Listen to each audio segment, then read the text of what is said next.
Hello, everyone, and welcome to the Human Behavior Podcast. This week, Greg and I explore moral psychology and how our deep-seated survival instincts shape what we consider right and wrong. We'll be framing our conversation around an article from the New Yorker titled, "Does One Emotion Rule All Our Ethical Judgments?" by Elizabeth Colbert, which features the work of moral psychologist Kirk Gray. Along the way, we'll dive into why humans are evolutionarily wired to detect harm or threats, how bias and emotional storytelling often overshadow raw data, especially in politics, and the complexities of fear-based thinking that can oversimplify or polarize entire societies. We'll also look at how training, increased awareness, and a focus on behaviors rather than just motivations can give us a clearer view of real-world actions. Thank you so much for tuning in. We hope you enjoyed the episode. Don't forget to check out our Patreon channel for additional content and subscriber-only episodes. If you enjoy the podcast, please consider leaving us a review and, more importantly, sharing it with a friend. Thank you for your time, and remember, training changes behavior. All right, we're going to go ahead and get started here, Greg. Kind of a little bit different topic than we typically discuss. I mean, we're going to frame it in how we do things, but this was actually inspired by an article. This is more of like a philosophical discussion about sort of right and wrong and where we get our, ethical judgments from. But I found it interesting because for a number of reasons, and I'll put the link up because the name of the article is called "Does One Emotion Rule All Our Ethical Judgments?" So whether you want to take it from an ethical judgment and a philosophical standpoint, or as we do with the behavior and what you actually do, doesn't really matter. I think what I was interested in about it is it once again kind of ties everything back to a very primal instincts, very unconscious way of thinking that is tied directly to survival, which is what is sort of the basis of what we do, right? We tie things back to the unconscious brain, how it's tied to survival, and then why sort of like how your behavior manifests out of that, right? And in a sense. And so that's given things that are happening in the environment, perceived threats, what you're thinking, what your life experiences. There's a lot that plays into it, but this was sort of an interesting one to start from. So, Greg, I think I'll kind of give a recap and go over my thoughts initially, and then to get everyone up to speed on kind of what we're talking about. And then I'll have the link in there. You can go back and read it, but we'll cover a lot of it in here today. So, like I said, this came from, I believe, in the New Yorker, right? Does one emotion rule all our ethical judgments? And so Elizabeth Colbert's article in the New Yorker centers on research from moral psychologist Kirk Gray, who proposes that our strongest moral convictions all revolve around one key emotion, the fear of harm. So Colbert begins by telling the story of Raymond Dart's 1924 discovery of the Tong child, an ancient human ancestor in South Africa, which upended the notion that our earliest forebears were fearless predators. Instead, the evidence suggests they were often prey. So this evolutionary history, Gray argues, may explain why we're so quick to see threats and feel outrage in the modern world. After millions of trying to avoid becoming dinner, humans developed a hypersensitivity to harm. So we're like an innate hypervigilance, if you will. Right. So Colbert then contrasts Gray's view with what's called moral foundations theory, most famously associated with Jonathan Haidt. And Haidt's approach claims people have multiple modules like loyalty, fairness, and sanctity, which shape their moral judgments. But Gray counters that one overarching concern, perceived harm, drives almost everything. Even in scenarios that seem victimless, most people instinctively suspect that someone is getting hurt, even if they can't say exactly how. Now, according to Gray, that's because we're wired to assume harm lies beneath any moral transgression. So this is kind of where kind of interesting goes back to really this evolutionary way of looking at it. But the article also examines why societies are so divided on issues like abortion or immigration. Both sides often invoke vulnerable victims, but focus on different ones. So, for example, the fetus versus the woman, or local citizens versus immigrant children. And Colbert notes that when people try to sway others with facts, it usually fails. But vivid harm-based stories work far better at engaging emotions. Finally, she raises the question of whether a primal instinct designed to confront saber-toothed tigers can handle today's complex threats like artificial intelligence or political discourse. In the end, fear of harm emerges as a possible unifying explanation for moral outrage, yet it also points to a deep-rooted challenge, our instinctive tendency to see and fight about danger that's seemingly everywhere. Before we jump into the discussion, discuss some of the points from the article, there are a couple things that I would kind of want to start off with. So first, from a linguistic perspective, when the term threat or threatened is typically, or when it's used, it typically someone perceives or feels that something is a threat. And this subjective aspect of the perception is important to understand because there's no difference between your brain. Meaning if you feel that something is a threat to your safety or survival, then for all intents and purposes, it is a threat and you will behave accordingly, regardless of whether or not it's true. It's true to you, and that's all that matters to your brain. Secondly, as a behaviorist, I focus on what people actually do rather than why they say they do it. Your unconscious mind makes the majority of your decisions for you, and so it's not always clear why we make certain decisions or arrive at various conclusions, or at least it's not as clear as we think it is. This is also why you'll hear me refer to you and your brain as sort of two separate entities. Physiologically, very strong and complex relationship between your conscious mind and your unconscious one, and they work together in a manner that we kind of still don't fully comprehend. But for the purpose of training, education, and discussion, I kind of think it's important to distinguish between the two because it helps delineate between what you can and cannot control. And then I had a note in there to insert some joke about stoicism, but I apparently never went back and thought of one, but I'll let you do that. But that's sort of the... Stoic wouldn't allow it. Yeah. Yeah, that's sort of just the introduction to, everything from the article and how we approach things. I just want to kind of delineate a few things up front, and then there's a lot we can get into. So before I go on or anything, Greg, I want to kind of throw to you as well to get started. No, that's great. And so, Brian, you did such a great job of framing the discussion. So I'd like to just throw in a couple of definitions so we can all talk about it, meaning everybody at home and us as well. So first, cautionary tale. I remember being called out by Marine Gunny, and he came up right in the middle of class and he said, unconscious means you're asleep. And it was like, okay, Brian, some people you're not going to be able to spar with no matter where you are or what the argument is or how intellectual it may seem. So that's the first one. So a couple quick things. So definition of moral psychology. Moral psychologists put aside questions of how people should make moral judgments to examine how people do make moral judgments. Important distinction. Definition of moral foundations theory. There's two. So there's the moral foundation theory and then the moral foundations theory. So in other words, one card, one ring to rule them all, okay, or many cards, many examples, the mental structure, the modules, and people reach ethical decisions on the basis of either a mental structure or a series of mental models that have been pre-wired into our brains. And that involves feelings like being vulnerable, being empathetic, a resentment of cheaters, a respect for an authority figure, all of those things that we call file folders that we know that people have, right? But this, again, is somebody else's attempt to categorize something in a way that works for them. Do you get what I'm saying? Oh, we don't call that a snow cone. Here we call that an ice dish, right?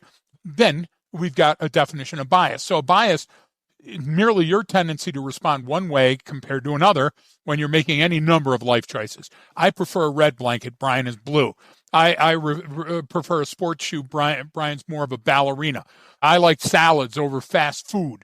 Those biases are going to consciously and unconsciously impact all of our choices. The door we go in, when we start our car, whether the radio's on or off. Those are just things we do. So a bias isn't a bad thing.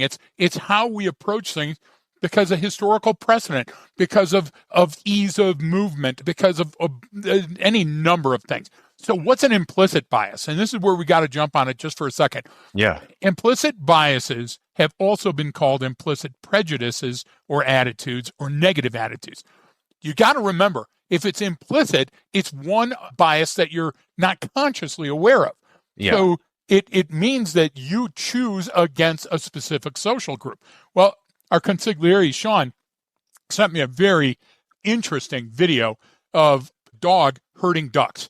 And a number of the ducks were white and a number of the ducks were black. Now, this has nothing to do with race. What it has to do with is self-preservation. So when the dog was trying to cut the ducks hid with other ducks that looked like them. Right. So a white duck would clearly stand out in a group of black ducks and vice versa. So we have to understand sometimes an implicit bias is beyond our control, Brian, and we're there because we don't understand what it had to do with our upbringing. So we don't know 3,000 years ago what it was and the reason we turned the doorknob to the right or to the left. And we make up things to Yes. say that. So we come into the church and we touch the holy water that's on the right. We're not sure that water was there because it was a fire risk, and before it was used to, douse the candles. You understand what I'm saying? So what happens there, and you brought up something I just took a note on, when you're talking about ethical or behavioral. So both of us are behaviorists, and that's not an insult, because philosophically, when we think about threats, we think about an existential threat. And that means you're questioning your life choices, even though you're not in danger, or you might not be in danger. Well, but you're projecting a potential danger. Do you see what I'm trying to say? And what I mean by that is that's a very selfish fear of harm to me. And this is where I want to deep dive just for a second. When Dart was writing about the predatory transition from ape to man, it was profound. It was very influential at the time. And then he figured out, wait a minute, with more study, his theory was wrong. So as a good scientist, you got to update. You got to change your theory when new science comes in, right? The Tong child changed that. So instead of being that apex predator, guess what? He was running for his life most of his life, and he ended up getting eaten. So Gray in Outraged, available for Pantheon, folks, if you want to look up the book, Gray argues that most of the problems of contemporary society can be traced to that being prey. That's simple. That's something that we love, because that means that all our thoughts and feelings arise from that mental model that was evolved eons ago and that was hardwired for our survival. And we know that. We know that we're much more likely to choose survival-oriented thinking and predicting anarchy and anxiety rather than saying everything's fine, having the everything's okay alarm going up. But Gray also says harm is the master key of morality. And this is where he starts going off, because he says our ethical judgments are governed not by these modules, but by one overriding emotion. And that, this fear emotion is, making us hypersensitive. Well, what he's accounting for, again, is a very, in my opinion only, is a very selfish view. What he's saying is these things that I fear, whether they truly cause harm or not, are enough for me to go off and be who I am. And see, you can't do that, because the existential threat to a scientist means that a living, non-living, future event that threatens something else, and it's realistic. Like, we don't understand if a meteor is ever going to knock us out of orbit. We don't understand if global warming is going to change stuff and trigger a nuclear winter. Do you see what I'm trying to say, Brian? So one is an irrational fear, and humans don't do irrational fears unless they have some other external schema pressing on them. That's just my opinion.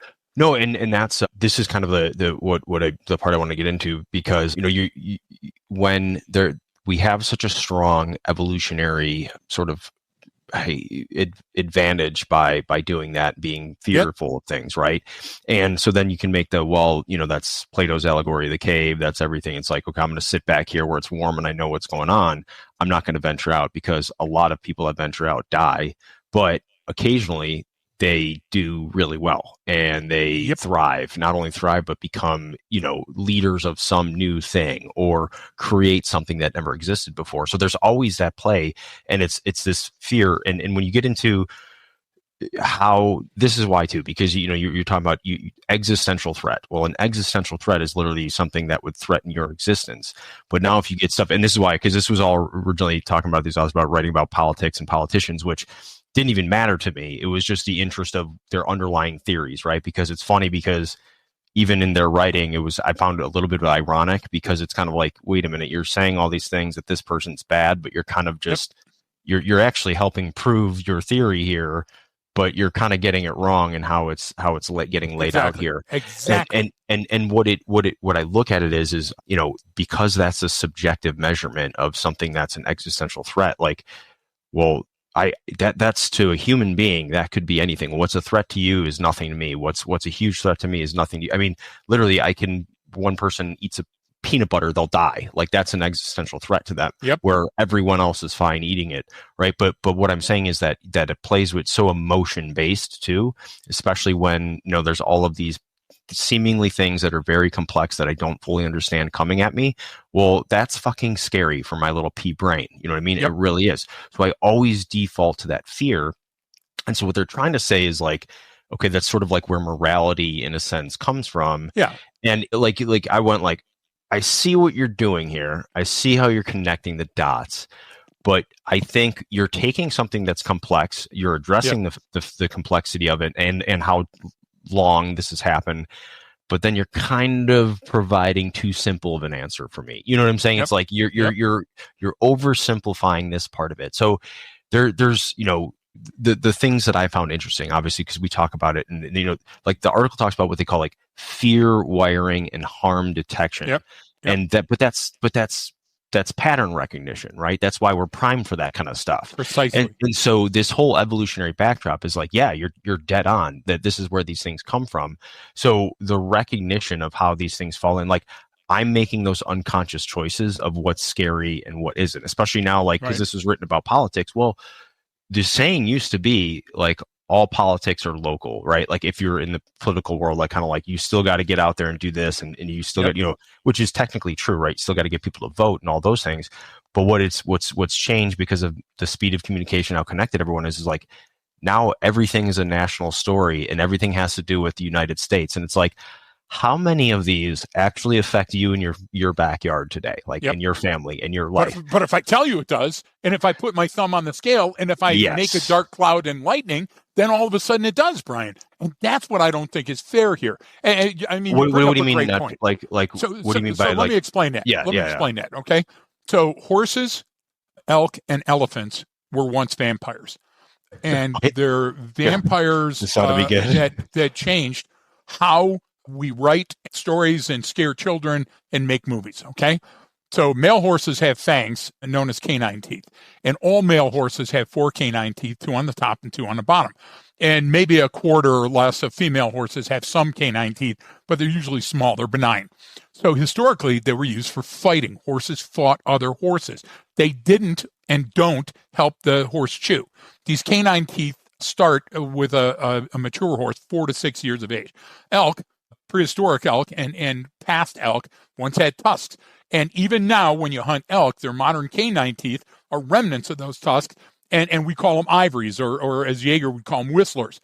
Ancient elk had the tusks for defense and to establish dominance, much like antlers established dominance in the tribe.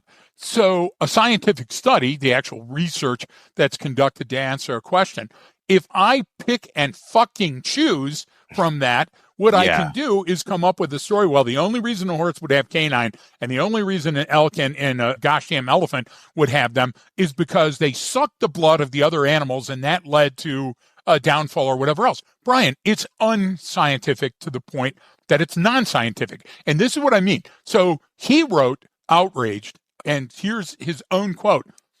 When I wrote Outraged, it was written at a time of extreme political polarization, and it's coming out just days before the polarizer-in-chief, Donald Trump, is set to be inaugurated. Okay, Brian, so that's what I'm talking about. Listen, exactly. I do not care. We work at the behest of the government, and when we do, the commander-in-chief is our boss.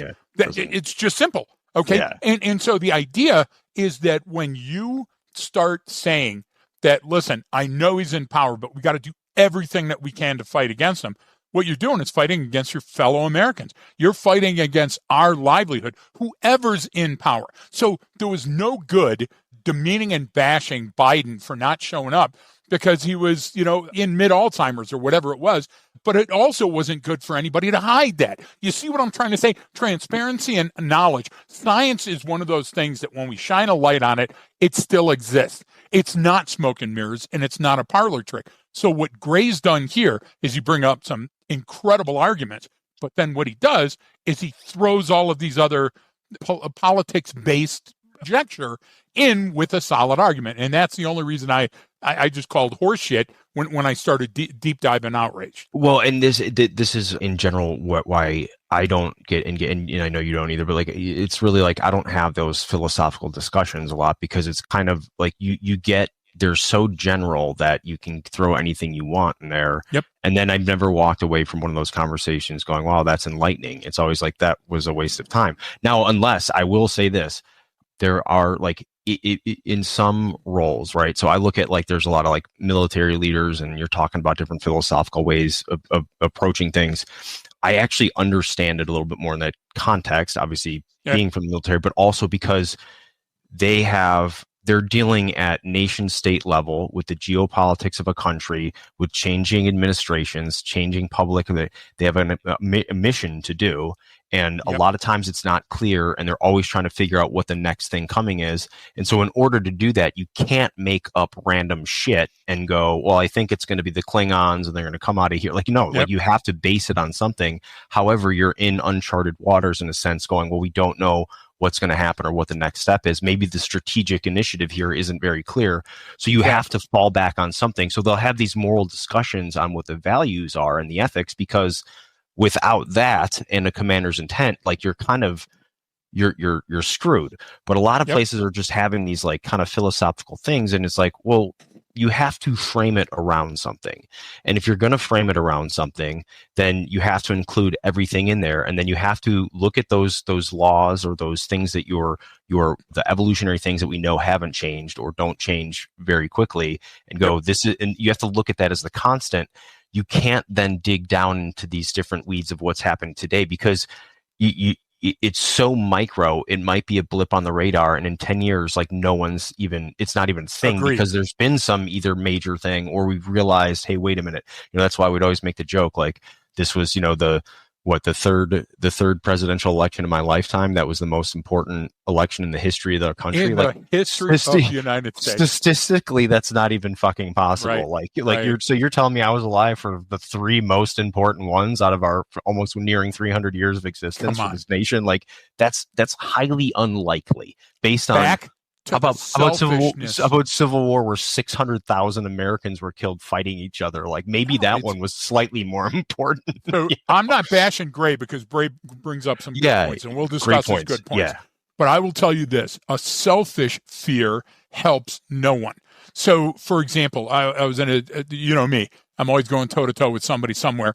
And I'm in City Market, and somebody was just talking smack about immigration. And first of all, there's laws. So we live in a country of laws. So read immigration law is very specific. There's different rules that apply to immigration and protecting your borders than other laws. And if you're not educated on them, don't go spouting off on them. As a matter of fact, if you take a look at the base of the Statue of Liberty, there's a give us your, great speech that's down there. Yeah. Okay. But you know what was on Ellis Island? People stopping you and asking you for ID and who you were from and everything. And people were getting sent back out. So we forget certain parts of our own history. We do. And we choose the ones that suit us better than others. That's the interesting part to me about those conversations, because you even said it. You said, selfish fear. Well, technically, most fear is selfish, because it affects me, which affects the society, right? We are thinking that way in a sense of survival of ourselves in order to survive the species. So that's the inherent evolutionary trait in everyone.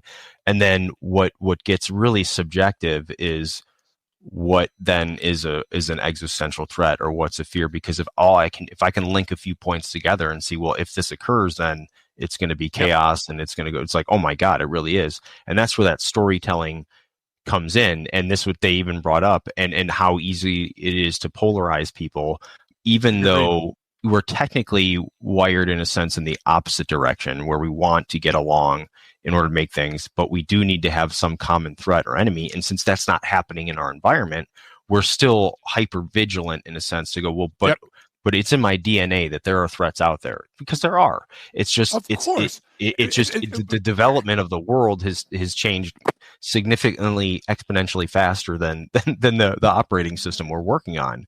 Precisely. And so I think, but also to that, like every generation has had this is more than humans are supposed to know or understand, or this is too much, or like, you know what I'm saying? And everyone keeps going back to this. Well, back then we didn't have these problems. Like, back then Plato was bitching about young Greek kids fucking who didn't know their history. The same problems, and it was graffiti everywhere, and crime and the price of eggs was the most on people's mind. You're right. And this is the important part to remember, because I remember even like when we had Dr. Leah DeBello on a while back, like, who's great. She's like, no, it's called the adaptive unconscious for a reason. And I was like, yeah, that's right. It can adapt very quickly. Like your unconscious brain is constantly adapting. and it's setting a new baseline and it's changing. That's why when like all this something comes out and goes, oh my God, this is horrible for people, or oh my God, this is really good for people. It's like, dude, it's only been a few years. Like we don't exactly. We don't know. We still don't know. We don't know enough about the brain. We don't know enough about things. And when we learn new things, we have to adapt our conscious thinking, how we think of those. So, Brian, I'm guessing you're 40 or early 40s. 42 and this year. Okay, there you go. So that's how much I know about my fucking business partner and future CEO of the company. How stupid am I? But you know me, I don't like numbers. But think about this for a minute, Brian. Since you've been able to reckon, you know that there's a thing called the doomsday clock, or other people call it different things. Yeah. And they move the numbers and they make a big show of it. So, we're 8 seconds to annihilation. We're 65 seconds to annihilation. We've never been more than a minute or minute and a half in 40 years that you've lived on the face of the planet. But you know what? The funny thing is, we're still here. Okay? 4 o'clock in the morning when I get up and head down to the gym, first thing that's on television is Match Game. And you know the jokes they were making on Match Game? They were making jokes about the price of groceries, how they're off the hiz. The price of fuel, how politicians are untrustworthy, and when a new broom sweeps clean, everybody on the other side. Look, Brian, certain things never change. And therefore, there's certain hardwiring that we have in our brains that is adaptable to current conditions. There's your adaptive conscious. But what we do is we pick and choose. I read a LinkedIn article just yesterday, and the person was saying the thing that's going to save police work is changing how you teach cops to a Socratic method. No, you have to have a basis for a Socratic method. Okay, Socrates himself would have showed you how to do that. Now, I agree 100% with... Socrates was an intellectual bully, and also didn't believe in writing things down. So if you're writing down Socrates' quote, he would make fun of you. He would laugh. It's so stupid. But the idea is that if you're telling me that you want semi-Socratic, I'm in your corner. What's semi-Socratic? Okay, so what do you mean by that? Well, how would that make somebody think? Well, what are other ways we would approach that? Brian, that's always been around. And we don't attribute that to Socrates. That's an intelligent mind is never bored and wants to learn more about things.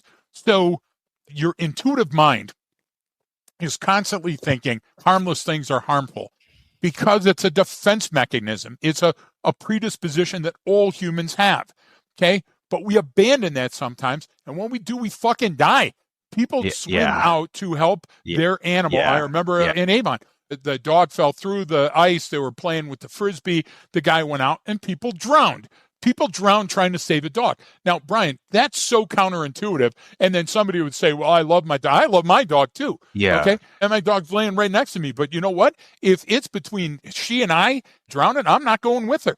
I mean, those are type of things that keep the species going. Procreation is another one. War is another one. Because bad ideas have to be punished somewhere, right? Well, and it's a different setting because you like you hear a Marine or someone jumps on a grenade when it gets thrown in a group. It's like because they sacrifice themselves. It's like, but that's part of the training and initiation process you go through. It's like, no, you don't have to physically train to jump on a grenade. Like, hey, we're going to practice jumping on a grenade today. But the idea is it's instilled to someone has to walk point, right? Someone has to do something. And so you'd rather take it all for the team rather than exposing everyone to that, right? But that's a process of sort of training and in a sense just but it's society too. But that's what I mean. Like, ingrained because nobody can thrive alone. Nobody. And you can, meaning there are examples of people overriding your basic need for survival for what though? For the survival of others, or the greater good of the team. You're spot on, Brian. And some of the stuff the big things, and we get into this all the time because one of the big things in the article too is, which is obvious and we know and most people do, is like storytelling versus data, right? Like nothing works better than a story is always powerful. And of course, when they're going politicians, or obviously they have to create a story or an image or a way to get things sticky. And so with this guy too, is bashing certain ones like, well, but they all do that. That's part of capturing the attention. You can't pick and choose because everyone has done it. And storytelling is the oldest form of knowledge and skill transfer. That's how it is. That's why it's so focused. So, but that's also why, because humans implicitly understand stories and I can relate to it. I don't understand statistics. No one does. Really good data Right. scientists and statisticians still don't have a full comprehension of it because it's so Agreed. counterintuitive to how humans think sometimes. So it's like, well, I can show you all the numbers, or I can just tell you this story, and that story will always be more popular. Yep. And that's where the urban legends come around. That's where everything. And so like you're when the thing about the politics one is like, yeah, but like you're not supposed to make policy off of stories. You're supposed to make it off of data and what will work best and looking at it. But that doesn't sell. So that's why you have to tie something to it. And so, but sometimes if they'll pick the wrong ones or use one that doesn't apply, but it doesn't, and once the narrative's out there, it doesn't matter anymore. But that's true. Like even why we try not to do the, hey, one of these days this is going to happen and you better hire us because we want, it's like, no, like exactly. That was our first principle, that we would never use not going to do the fear-based advertisement. No, because you don't need, because one, it works, yes, but it also creates fucking more bullshit. How many times we're the ones that have to say opposite when people are like, anything can happen? No, it fucking can't. No. Like, and when you tell science me says it can't. Exactly. Well, Greg, like it goes right back into this. If you tell me that anything can happen when I walk out that door, I'm fucking terrified because that's really difficult. I can't manage everything. My Rolodex is going to be spinning a mile a minute. So I'm never going to be able to land on a likelihood. I'm never going to be able to anticipate or see through the fog of war to go, there is a semblance of normalcy here. I just have to find it. If not, it's chaos. It's constant chaos. And you know what? You want your enemy to think like that. You want them to never understand what your move is. But if you're like that, Brian, that's unsustainable. And that means you're going to be a victim soon. Yeah, no, and that's the whole thing is that's what leads to being overwhelmed. And now you're going to fall back on, obviously, what they call the harm bias or harm perception or vulnerability assumptions. There's some great terminology. You can call it whatever you want, but we're talking about the same primal instincts. It's the same thing that you have, which allows immediate group cohesion. People band together or rip each other apart. And it's like really is there if you're tying it back to evolution, if you're tying it back to the limbic system, you're generally going to be right. But what happens is then you meaning if that's really what's causing it or that's where it's coming from, if you're basing it off of these are autonomic human reactions, like you're probably heading in the right direction. But where I think these things go wrong, and there's plenty out there, is like when you try to make an overarching general like moral judgment on someone. That's where things go wrong, right? That's why, like, if you look at even our first principles, and the first one being people are the same all over the world. The world. Do we have differences? Well, yeah, of course. But if I go in general across time of that humans being here, look, there are some basic things that humans need. And beyond that, it's kind of made up after that because everything else after that changes with time and with culture and with, advancements in technology. But there's some core elements here that affect every single human being, and they affect us all the same way. So why don't we start there and then go from it? And then once you get into obviously, plus the different moral judgments. So like that's heavily influenced by different religions, by different cultures, by different traditions, right? So it's like, what are the core things? Well, everyone believes like, hey, the golden rule, right? Treat other people as you'd want to be treated. Like that's you're not going to go somewhere where they're like, no, treat people like shit. Shit on your neighbor every day. I mean? Exactly. Like, exactly. Even North Korea doesn't do that. Come on. Yeah. So sorry, North Koreans. Yeah. I don't know if we have a big. They're after me in Gunnison. Yeah, exactly. So, look, you're right on, and let's talk about a moral, ethical truth that's also in the behaviorist philosophy. Respect is easiest to build with harm-based storytelling. That's why when you see the downfall of a deadly attack or an explosion or a car wreck or anything else, it's much easier for me to sell you an airbag or a gun or a concealed holster or training. Okay? So we know that that's true. And then Gray cited the study from 2021 that showed that strangers who were offered anecdotes, stories, okay, it turned out they were much more willing to engage with the researchers than those that were offered data. And you said that. People don't understand when they see the data, even if it's the best chart in the world. And the group that got the stories also treated their interlocutors with more respect. So what we're saying there is two truths. Yeah. But is it fair? So, for example, the reason I mean is it fair to humans is that you're, again, putting your thumb on a scale. An injustice collector that's going to kill, okay, needs to control the narrative. you caused this. You made me do Yeah. this. You were the one that left me out. And look at what I endured. Same thing with the Family Annihilator. Same thing with the last 3 weeks, where each time a teen killed their entire family and then committed suicide. How do you think they rationalize that, Brian? Yeah. They look at what's going on in the media and on songs and in movies and all that other stuff, and they create a narrative. Now, whether that narrative is intertwined with reality doesn't matter, because it becomes a reality. And that's where you started the show. Well, it is so powerful to humans that you can write a false narrative, but your brain will believe it just as if it's a real thing. And then what that's you dangerous. This is the other, one of the significant parts about this and understanding, like, people are going, okay, yeah, I get it. It ties all back to, survival and fear. It's like, yeah, but once you do that, now all of my actions are morally justified. I've now myself taken moral, like, no, it's okay because this is evil. And so now it doesn't matter. And which is funny, which is why they need to be exterminated. They need to be ostracized. Exactly. Which is actually why I think the military kind of discussions about this stuff are important, because they understand, no, that doesn't, like, just because these people are bad doesn't mean just the ends don't justify the means. We can't kill everyone in the village because there's a handful of bad guys in there. Like, I mean that's the whole thing. It's like, we can't be like them. Otherwise we're just them if we do those same things. And then there is no more. No matter what uniform you're wearing, no matter what cause or banner that you're marching under. You're exactly right. And then also too goes back to why I so focus on behaviors and what people actually do, not why they say, well, I did it because this. It's like, because it goes right back to the Family Annihilator thing. It's like, okay, like, maybe everything you said that was wrong was true. Maybe all of those things did happen. Yes. That doesn't mean that doesn't justify you killing those people, though. Like maybe your feelings are justified. Maybe what is happening to you is unfair and bullshit. But, like, a lot of people have dealt with that and they didn't go kill their family. Like, I mean, you don't look into the sort of sympathy side of it from that person and go, oh, well, they had all these. Okay, well, are you going to address those issues in young kids then?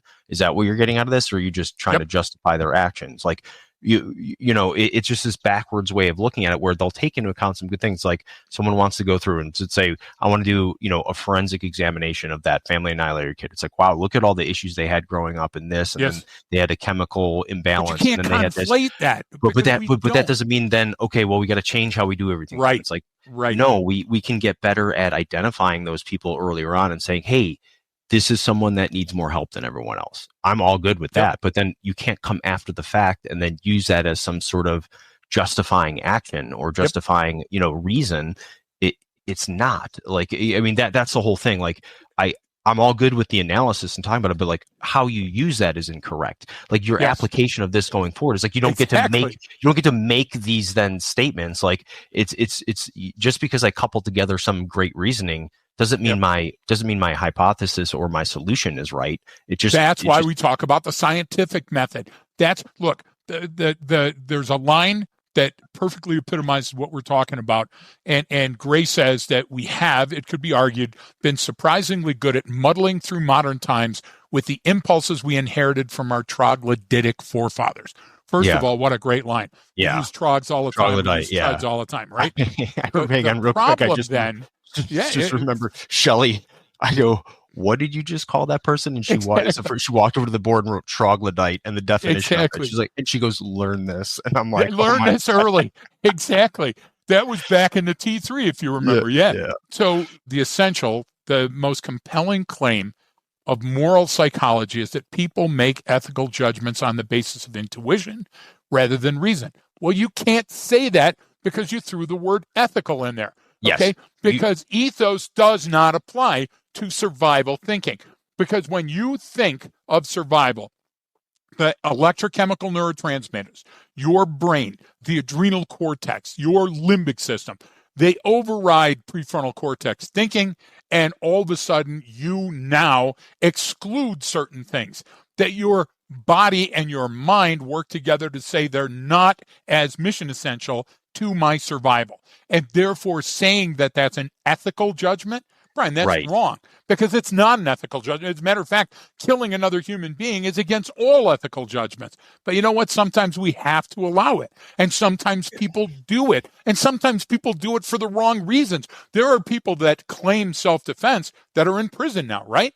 Because in their mind at that time, they made a selfish choice. I remember a caper that I did where a kid broke into a car. Kid. Remember that kid. So, and I call a kid anything from 13 to 21. Kid broke into a car. Homeowner comes out. Car alarm starts going off. Kid runs from it. Homeowner starts gatting him down. Boom, boom, boom. Finally shoots him with the third shot. He's DOA.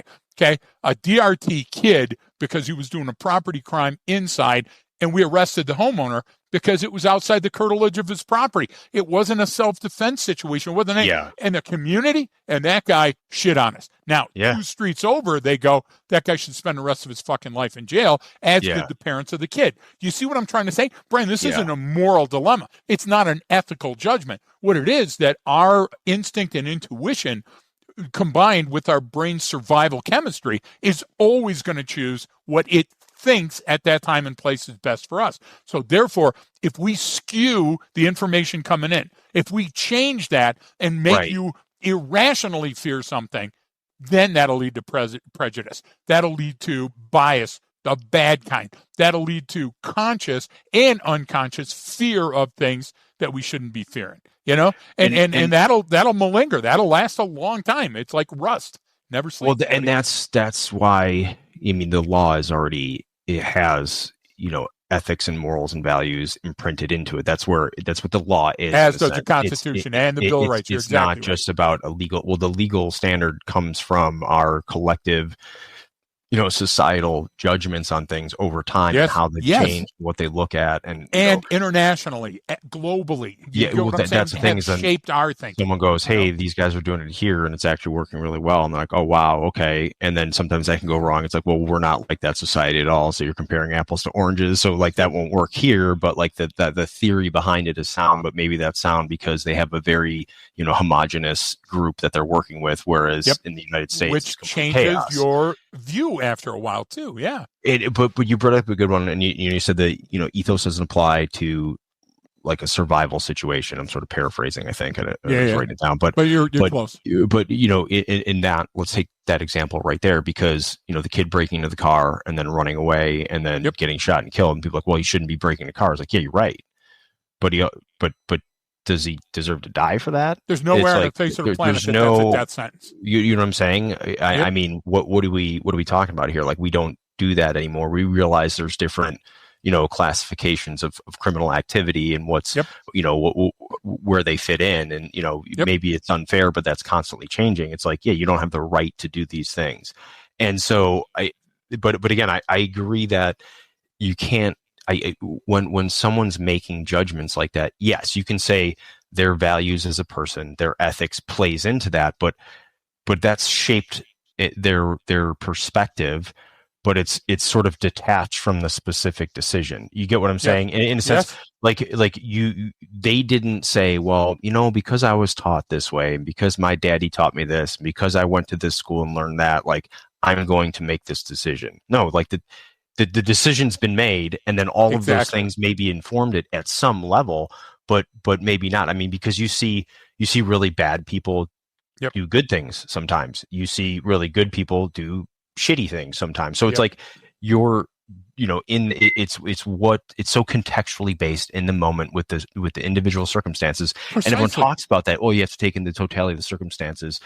But then they go, well, what about their ethics and morals? And it's like, well, does that even apply in this situation? Because this was something, if it's fear-based and it's survival-based, it's going to be limited in capacity to what options, your brain comes up with. Precisely. Now you're talking about a bias, though, Brian. Now you're spot on a bias, because things I don't know that influenced me when I was 11 years old in East Detroit come to play, and I don't even know they're coming to play. My fear of my uncle, and a situation and a smell and a sound that transports me back there, and now I'm feeling anxious and uncomfortable in a situation. Okay, I'll buy that. But that piece of a larger puzzle is going to be unpacked sometime later, not during the incident. During the incident, I'm going to do what it takes to get out of the incident. And that's why we can't claim psychology or moral psychology or an ethical judgment in a spontaneous nanosecond decision. You see what I'm saying? That's why we have to understand that biases can be both good and helpful, and they can be horrible and detrimental. Well, and that's my point too, is like when you have those discussions and it's like, okay, given these set of circumstances, or what are your thoughts? Would you rather do this or that? Or you have to choose between this. And it's like, okay, sitting here talking about it and discussing where that's one thing, but that's not how they play out in real life. And this part of the reason I found this interesting too, is it leads right into how we look at solutions, whether it's a policy decision, whether it's a training solution. Because some of the, people will say, well, if you have a higher level of training and a higher level of experience, and you don't just know how to shoot, but you know how to fight, you know how to do this, you know how to do all that, and you're really proficient at this, and you've been through it. It's like, okay, I'm not saying that's bad. I'm saying that's all great. And yes, you're less likely to get overwhelmed, I would say, as a general statement, right? The higher, more training experience you have, the less likely you are to become overwhelmed. So you've reduced cognitive load, you make better decisions. However, unless you get to a certain point, unless you come in and it's everything is like, meaning that may not help you at all sometimes. So if we focus too much on just doing that, like you may still get yourself in a situation where that doesn't help. And if it's a spontaneous, biologically primed response, you're going to fall back on fear. So whether or not you have the wherewithal or the training to handle the situation, it's always going to bias this outcome, or it's always going to bias this way of looking at it in your perspective. And so it's putting things into, like, weighing things out when you look at all these different contributing factors, because everyone's like, okay, well then it's morals and ethics. It's like, yeah, but that it can be. In 1,000 years, if we look back, will that be the same answer? You touched on that earlier. In my argument, it's not. The gift of time and distance means more than just a survival in a firefight. It means that you have to sometimes distance yourself from an argument and 360 it. You got to do the Hoberman. This is the point that we consistently try to get to these gosh damn trainers. Look, I remember the early days of the infantry immersive trainer, and you go in there and you get gunned down by guys in a hidden position, and the Marines walked out of there completely dejected. What did you learn? You learned that you got a simunition zipper stitch, on you, and that you lost half your squad leader, and you walked out all demoralized. And it was like, time out. What are we teaching people here? What are we doing? And so the idea is that your training, your understanding of an issue, your experience, all the things cumulatively that you do in your life, good and bad, are going to come to play consciously and unconsciously when you have to make those judgments. So the idea is the more file folders you have, and the better weighted certain file folders are for logic, science, the better your decision making will likely be. So if your sense making is less flawed, and if your problem solving has been tested, then you're likely to come to a better decision and be more resilient, because you'll be more adaptive. And adaptive and adaptable are two words that I'll use interchangeably in this instance, not in future instances.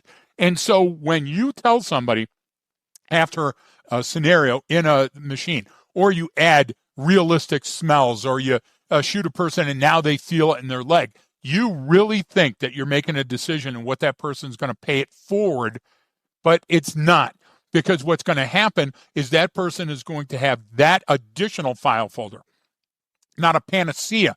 It's not a cure-all. So by doing that, you're going to have that, wow, I certainly don't want to get shot.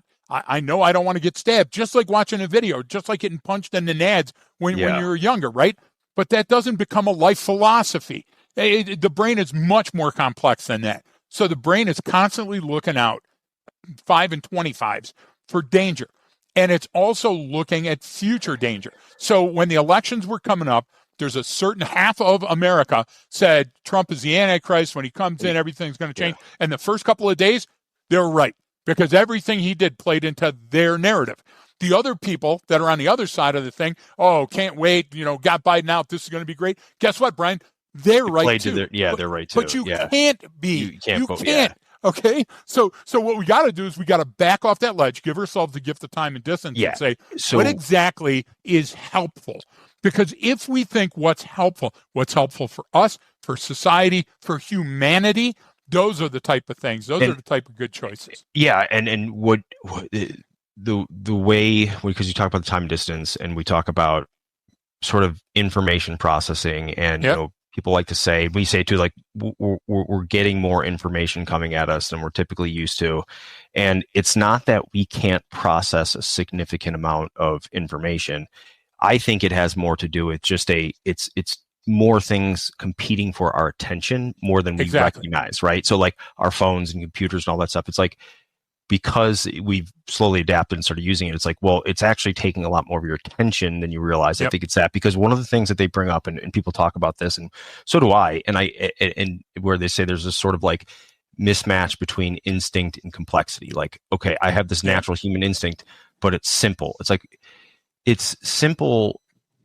It wants to, it has a bias for simplicity, going, is this going to hurt me, kill me, can I eat it, whatever. But if it's not that, if I can bypass that part, then I can process everything. Then it's, my brain can understand this, right? Stages. We say, exactly. But because it's a big one, and everyone talks about, like, when all this information comes out, and then we find out this, and see, that proves this point, or someone did, and everyone tries to point to these different, especially when it comes to technology stuff, of like how it changed and social media changed this. It's like, okay. And I go back to, everyone said, well, the invention of the printing press, that changed revolutionized. Revolutionized the world. It changed, actually had all these implications for the Catholic Church, because, Martin Luther, that's when the Protestant Reformation happened, and he, nailed his problems with the Catholic Church at the door. And it's like, well, everyone's like, well, that kicked off all this because now all these people saw this. It's like, yeah, but when they saw that, they didn't go, oh my God, what is all this? They went, see, I fucking knew something was up. I had this feeling too. Meaning, like, it wasn't a new revelation. It's just someone had finally written it down, and everyone went, yeah, I fucking see that too. And so there was probably 9 other Martin Luthers in different parts of the world that were nailing their treatise on a door somewhere that didn't get the press. And that's what I'm saying, is like, so when these things like come out, and everyone, oh my God, now it's AI is the biggest thing. It's like, okay, well, like, did the internal combustion engine get rid of manufacturing? Did it get rid of this? Did it get rid of like every new machine that comes out? Did it get rid of it? No, it opened up an entire fucking economy and new things that no one had ever thought of before. But because we always look at it as this impending, this big complex thing, it's that clock again. Tick, tick, tick. This is it. This is the end of life as we know it. And Brian, you said something I want to make sure that our listeners are paying attention to. You talked about attention. Look, all of the information overload that is hitting our kids and hitting us and everything with your phone and the news and the music around you and all the stuff that's going on challenges our cognitive bandwidth, which means that we don't deep dive on critical issues. What we do is we skim, because we want to get through all of it. Okay, you have to be careful about that, because what that does is that diminishes your capacity to discern what's essential and vital and what's just amusing and nominal. And if you don't do that, then everything is important, Brian, and everything is an emergency, and everything is dangerous. Because we have a very, very wide but shallow amount of in terms of our knowledge base, right? It's for humans. It's very wide, but it's very shallow. Like, we can know about all these different things, but only at such a level of depth, right? Because there's not enough time. Whereas like a machine or something can have a ton of depth, right? But it's very narrow, right? It can give me the specifics and deep dive. So it's like this sort of way of looking at it, or our perspective. Our brain wants to simplify it for immediate understanding, but like, there's so much more to it. And so if I just stick, like you're saying, if I just stick with this like immediate headline, like, well, then I don't actually get the details. It's making me dumber. So look, Max is 18 months to 2 years. Months, yeah. And Mac will be 1 on February 1st. Okay. Why is that important? Because if you look at the animal kingdom, a fucking giraffe lands on its feet when it's shit out, and it's still trying to graze when there's a placenta. But with human kids, you would never take Max, push him out the front door with a flashlight and say, go. Okay? We have to understand that for everybody that wants to argue this claim of moral psychology and ethical judgment, you have to understand it takes us a long time. And a juvenile's brain is different, and a teen's brain is growing. And so what lessons And those are back to our stories, Brian. What narrative do we want to follow? So if we follow, like people constantly are bashing religion, and it's always been that way, because some people are going, religion's just screwing our kids, or it's just taking our money, or it's doing this. And now it's like swinging the other way culturally sometimes. And what's happening is that religion gave us something to aspire to. Even agnostics said, well, maybe it's not God, but it's a way something. Of living. Yeah. It's a form. It's something. So I would rather have something than nothing. And no person can alone become anything. It's always a team. Nobody was born aware. Einstein was working at a patent office, and he was working on great stuff. But guess what? He went to lunch with a friend. He discussed things with people. Yeah. He was writing stuff. So whenever we see these outliers, Brian, and Gladwell can eat me, but when we see these outliers, we constantly want to prop them up, and we want to say, these people are special somehow. No. They become that, and I hate using the term because people have stolen it and used it for different. They become the lone wolf. And when you're that nail that sticks out, Gichin Funakoshi says, pound it down, because it's not good for the tribe. It's not good for the team, and it's not good for society. So if your first reaction to buying Greenland is this is fucking ludicrous, and this is the dumbest thing in the world, and somebody should do that, then you're not giving yourself the gift of time and distance. Listen, if it's going to come up on your radar and create anxiety, you got to decide, is it worth it? Is the juice worth the squeeze? Is the cost-benefit analysis good enough? If it has to do with your family and your livelihood and prices and costs and getting a job and stuff, then immerse yourself in it. But then, and only then, will you be making judgments on the base of reason rather than intuition. Because if not, you don't have reason, because reason is earned and it's learned and it takes time. That's all I'm saying. Yeah. No, and you know, the historical precedent is always one of the best things to look at. I mean, I agree. Like people say, that's the newest thing. Well, not newest, but you know, when people are like, well, yeah, all these people who like don't believe in God or thought religion was bad, but then they're like now picking up, and it's like, oh my God, this simulation theory, like this is all a simulation we're living in. This was built by, I was like, someone created, like you're all coming to the same collection. Exactly. So there's some higher order here. That's Brian, that's a balance of reason, and it has nothing to do with your instinct or intuition. That means the more we know, the more we can know. And that's an important distinction. That's why the police academy needs to be, in my personal opinion, needs to be more about problem solving and defense making than it is about the decision. The decision will come. That's why we're fighting the shoot, don't shoot mentality. Because it's more about getting to the right decision and not making the right decision. Well, no, and that's a great point, because that's what all these, you know, everyone's focusing on what the decision is, and it's like you haven't clearly articulated the problem. How are you already at a decision point? Precisely. Why do you think that we like reading case law?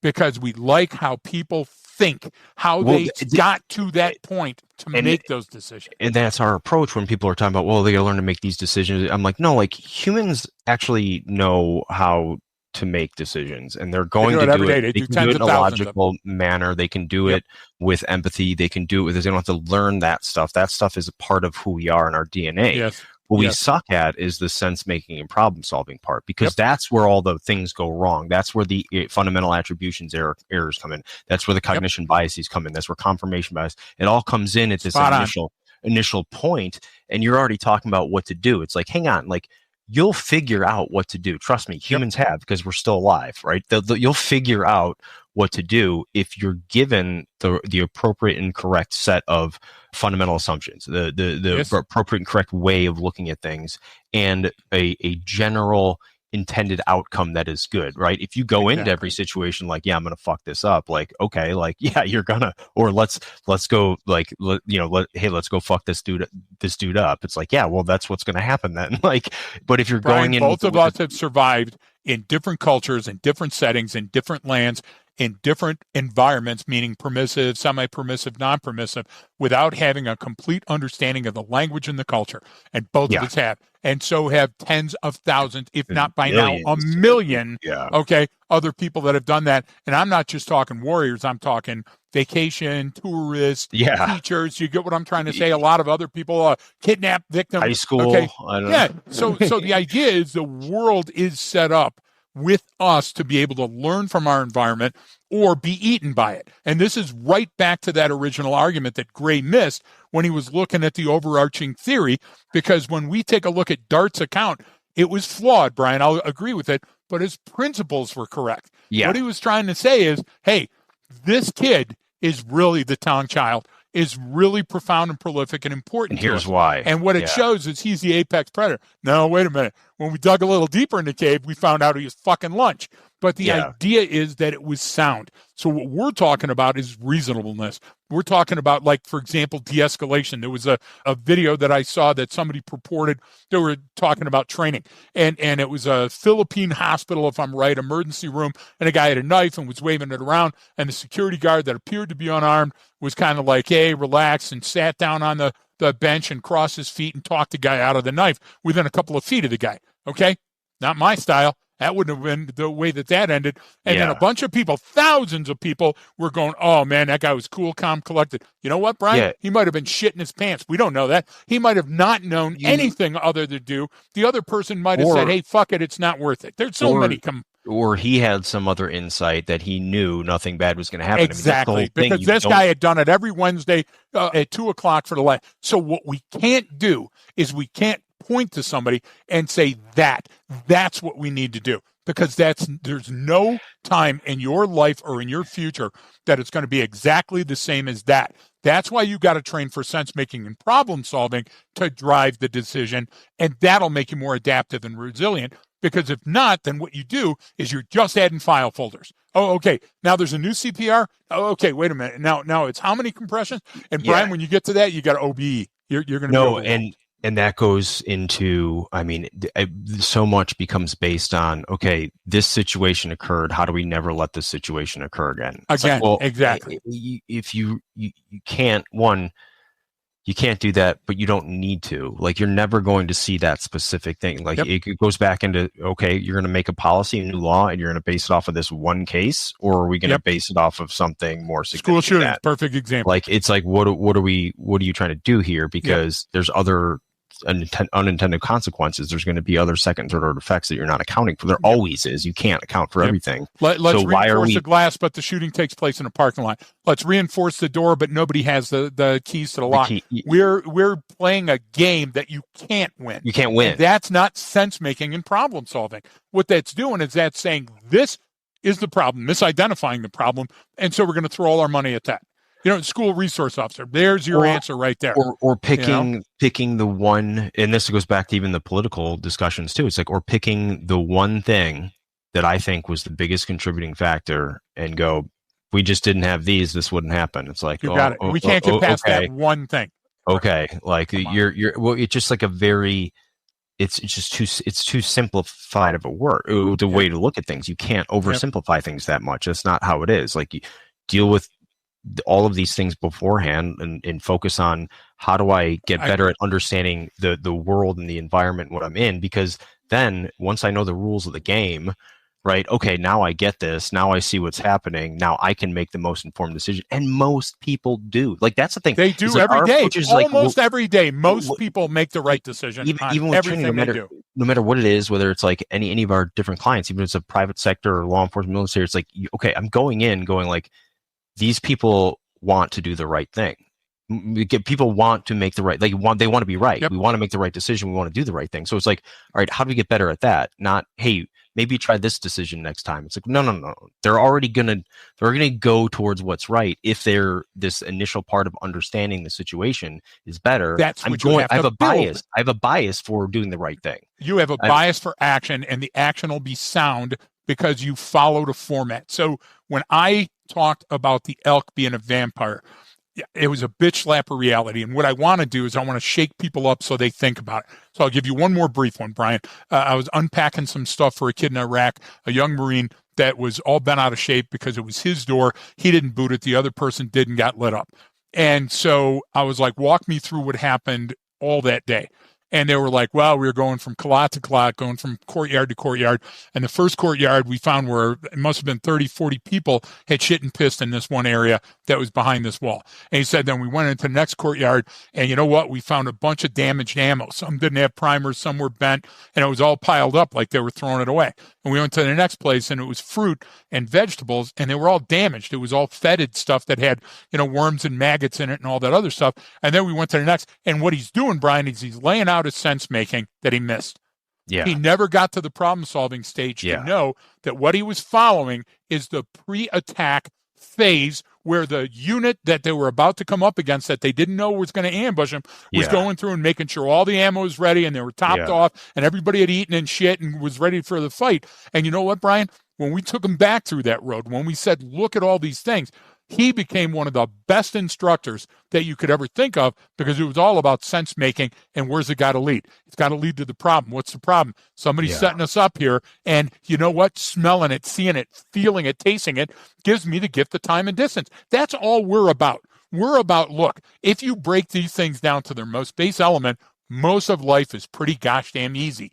And it's not anxiety producing, even though you're bent, you're forced into being that way because historically you were predated and eaten. And that's why I like the Tong Child example in Dart.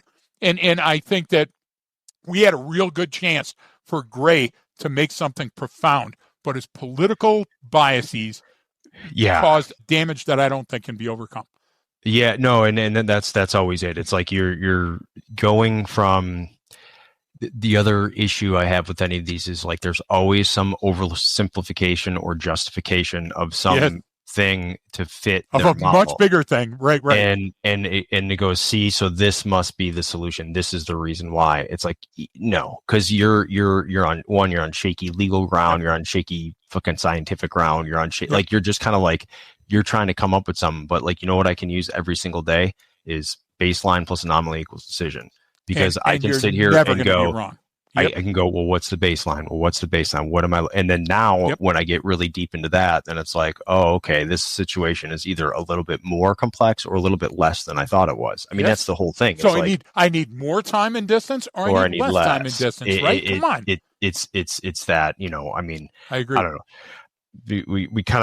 We covered a lot, and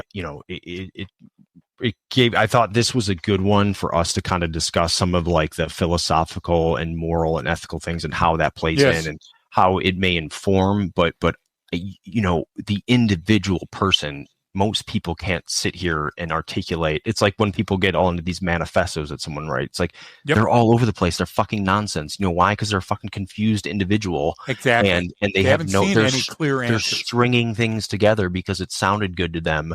Like, someone who loves posting motivational quotes. It's the same thing, but it's a manifesto and it's not motivational. It's really bad stuff. You know what I mean? And then if you took them back and said, you know where that come from? Who the author? No, they don't. They're not making a rational or reasonable or a logical decision. We're attributing values to influences that likely had less of an influence than people think. Is what my big point is on all of these. And with any type of moral debate stuff, it's like you can have a nuanced discussion about a situation, but you can't reflect philosophically when you're in the middle of something. You can't reflect on what you can't even like the time either. Yeah. Well, even if like, that's why it's like, you can't reflect. Like, what's the purpose of doing an after action on something? It's like, well, you can't reflect even during training. I can't reflect on what I'm doing while I'm doing it. I'm doing What's it. court for? Then I can go back. Court is for the judge and the jury and the evidence and stuff. And Brian, sometimes for an incident that took nanoseconds, it's months and months of preparation. And then the trial lasts weeks, if not months. Come on. That's what that is. That's exactly what you're talking about. That's life's after action review. Yeah. Yeah. All right. Well, we covered a lot, and kind of got our thoughts out there on this as best as I guess I could. But but again, it reinforces like, this is great, this is interesting. I love seeing why people do certain things. Agreed. But I'm just more concerned about like, what did they actually do, not what they said or why they said they did it. It's like, just look at the actual thing that was done. What were the behavior that were over done? Theory. Exactly. And like that's who the person is. It's like that's it. It's not what they say, it's not what they think, it's not what they feel, it's what they actually do. And so because there could be misalignment on all of those things. Yes. but cognitively with individuals. But we'll, I think we'll do some extra stuff for the Patreon folks. If you want to, the Patreon listeners, I think we've got some good little, I don't know what you call them, limited objective experiments, little simple tasks you can try out in the moment or when you're hearing stuff or you're looking at stuff, and we'll give some kind of exercises for our Patreon folks to do to kind of. I'm excited about that. Reinforce what we're talking about, I guess. I can't wait to hear what they might be. Yeah. All right, everyone. We appreciate you guys tuning in. If you like the show, please share it with a friend. That's the best way to get it out there. And then reach out to us, of course. And we've got a ton more on our Patreon. So if you have any questions, we'll hop on and answer there. But we appreciate everyone, and we've been super busy and got a lot going on. So we're going to be more consistent here as we go forward. But just got a lot happening right now. But thanks everyone for tuning in, and don't forget that training changes behavior. So